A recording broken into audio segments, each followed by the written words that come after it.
Yeah. because yeah, I know you've done work on what's going on in Africa, and still tying this back to race and government. Mhm. So like politically, like people will say the problem with Africa is was imperialism, was the white man coming and ruining Africa. But now that, the white man's been removed and you have black leadership, what's wrong with Africa politically? Rent seeking. Oh Mhm. boy. Yeah, Mhm. rent We've seeking. spoken about that. But okay, Right? but It's okay, rent. okay, but for those who don't know what rent seeking is, what is rent seeking? So rent seeking is basically when people use public resources to build their own wealth without creating new wealth for society as a whole. So that's Mm. what rent seeking is. It's like you use resources that are not yours to build your personal wealth, and the personal wealth that you build doesn't contribute to the wealth of society.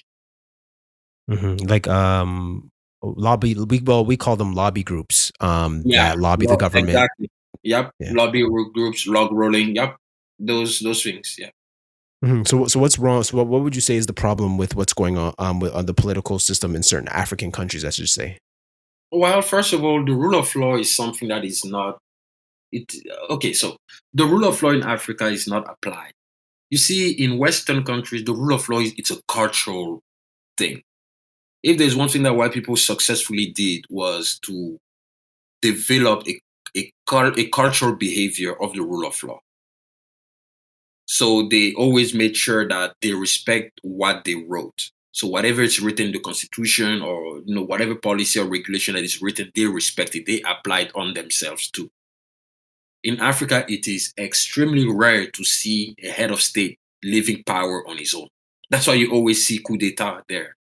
Every time they have coup d'etat. Why? Because people don't respect what they write down. They don't respect Mm. their constitutions. They don't respect their charts. They don't respect their policies, the regulation. They don't respect any of that. On top of that, politics is a business there. Politics is perhaps like one of the fastest way to build wealth for yourself. That's Mhm. why there's so much corruption in African politics. African politics is not about ideology. It's about Access to power? access to power, and clientelism, when you actually pay people to vote for you. Mm. Yeah, like that's Africa. What? Like, What? yeah, Yeah, it's called lobbying in Canada. What are yeah, you it's talking about? lobbying. It's the same thing. Oh. It's just that here you guys do it like legally. That's all. You guys legalize it. That's corruption. It's the same thing. It's the same thing. It's like you basically pay people to vote for you. It's like, you see, for instance, let's say you you create a political party. So in Africa, at least in the West, the members of the political party are the one making donations to the party for the party to grow its capital. In Africa, it's the opposite.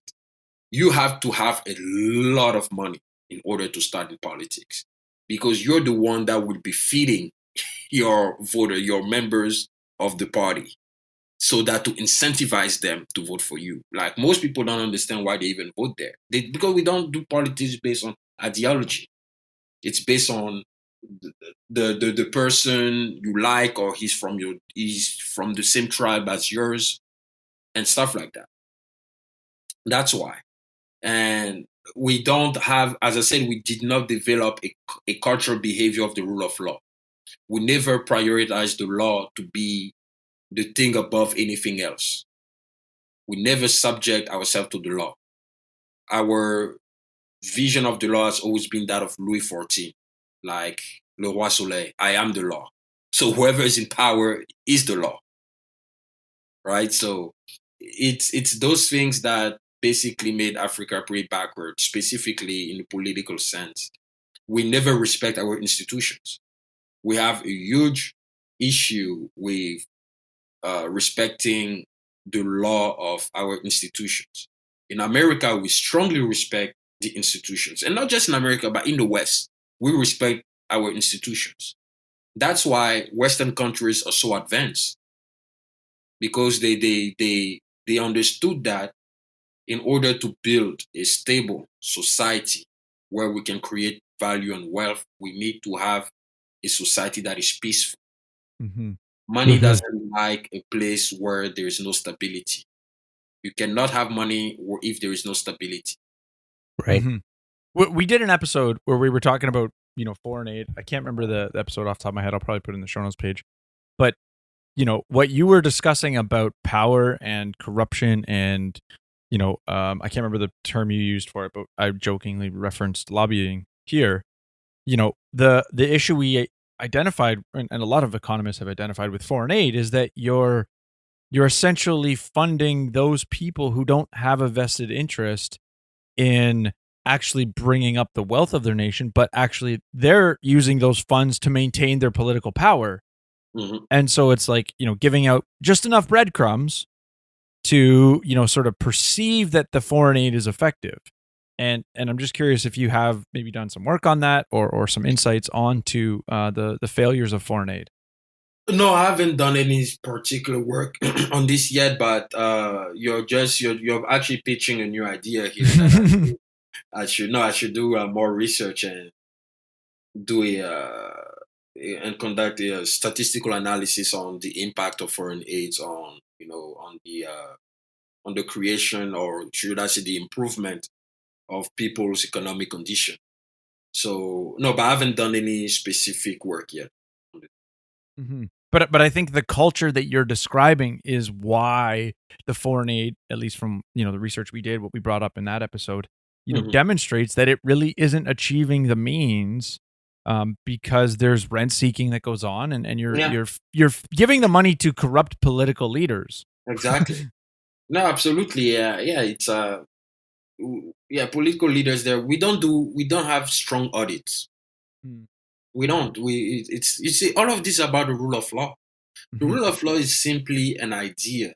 It's an ideal of not seeing yourself above the rules of society. That's all. That's what the rule of law is.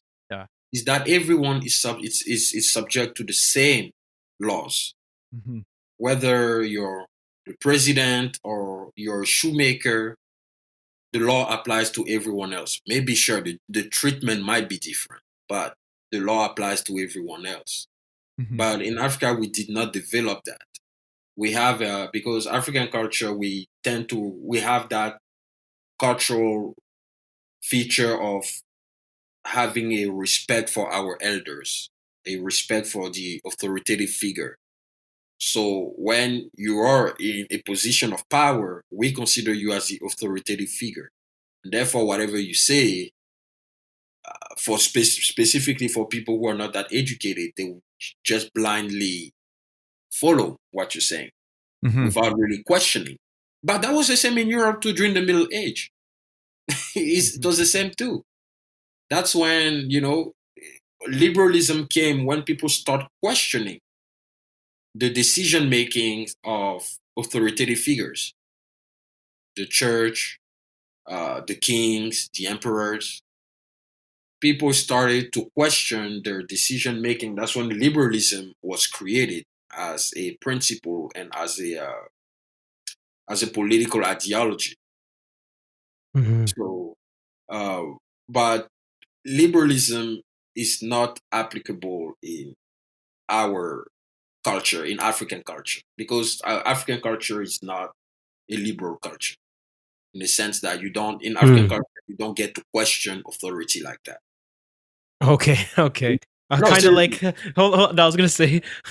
It's funny you say that because so I go to church. My church is in the heart of the city, very multicultural, and a lot of my students are Congolese.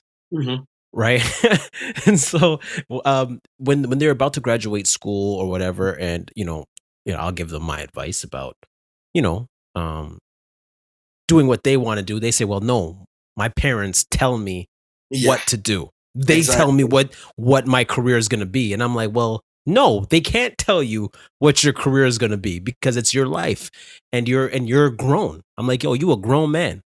You know what I mean? But they'll be like, well, no, you can't question authority like that. That's not how it works in the African home, Darnell. Maybe Oh in yeah. Jamaica, maybe Jamaicans, you guys in the Caribbean, you guys could do whatever you want.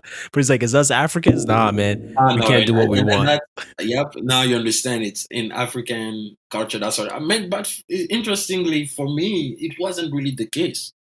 My parents never forced me to do something I didn't really want. My parents are pretty westernized, as a matter of fact. So I'm like really an exception. I'm a outlier. I'm a real exception to the rule because a typical conservative African family, no, you do as they say. African culture is very conservative. It's a very conservative culture. You don't question authority. Yeah, and a typical African parent will always say, so long as you live under my roof, you follow my rules. That's the typical African parent. He say, whenever you start making your money and you leave, that's up to you. You do what you want, but so long as you live in my house, it's my rules. So if I say don't go out, so if I say by 9 o'clock you have to be home, you better be home by 9. Please subscribe and hit the bell to stay up to date. If you liked or disliked the snippet, give it a like and share your 2 cents with us in the comment section.